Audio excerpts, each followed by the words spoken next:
এক রাতেই ধূলিসাৎ আশিয়ানা, উড়ে যায় মাথার ছাপ। পাক সীমান্ত ঘেঁষা গ্রামে 10-12টি বাড়িতে গতকাল রাতে পাক সেনার মর্টার এসে পড়ে, কার্যত নিশ্চিহ্ন হয়ে যায় বাড়ি।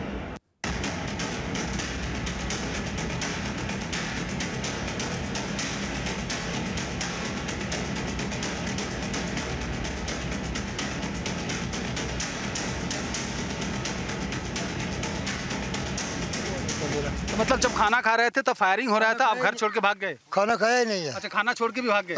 देखो सकते तो आप। और सुबह आके देख रहे हैं ऐसे हाल? सुबह आए देखा ऐसा हाल।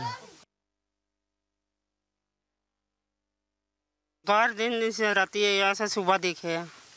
सुबह देखे हैं? सुबह देखा है जी, फायरिंग हुई था, फिर डरा हमारा को देखे ही नहीं। तो रात में घर में क्यों नहीं थे? गैर से ऐसे फायरिंग हुई थी, नसीहत है ये बच्चे पे रोड पे सुनते क्या करा। तो फायरिंग हर वक्त होता रहता है ऐसे? हाँ, फायरिंग दिला ये ज़्यादा फायरिंग हुई है ना, उसला से घर कौन से दिला दे दूसरा फायरिंग हुई फायरिंग, तो उसला से पहले नसीहत है ना लाइट। तो मतलब घर पे नहीं थे इसलिए बच गए? बची यहाँ।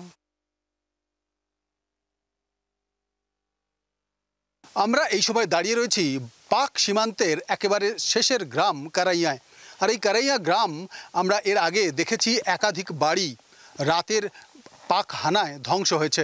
এখন আরেকটি বাড়ির সামনে দাঁড়িয়ে রয়েছি, যে বাড়িটি সম্পূর্ণ নিশ্চিহ্ন হয়ে গিয়েছে পাকিস্তানের মর্টার সেলের আক্রমণে। সেই মর্টার সেল কীভাবে একটি বাড়িকে ধ্বংস করেছে আমরা দেখাচ্ছি।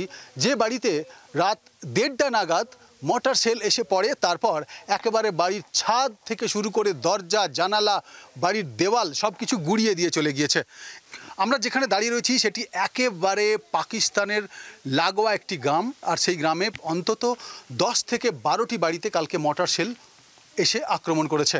আমি আরেকটা জিনিস দেখাবো এই মুহূর্তে ক্যামেরা পার্সন শুভাশিসকে বলবো দেখাতে আরেকটা জিনিস।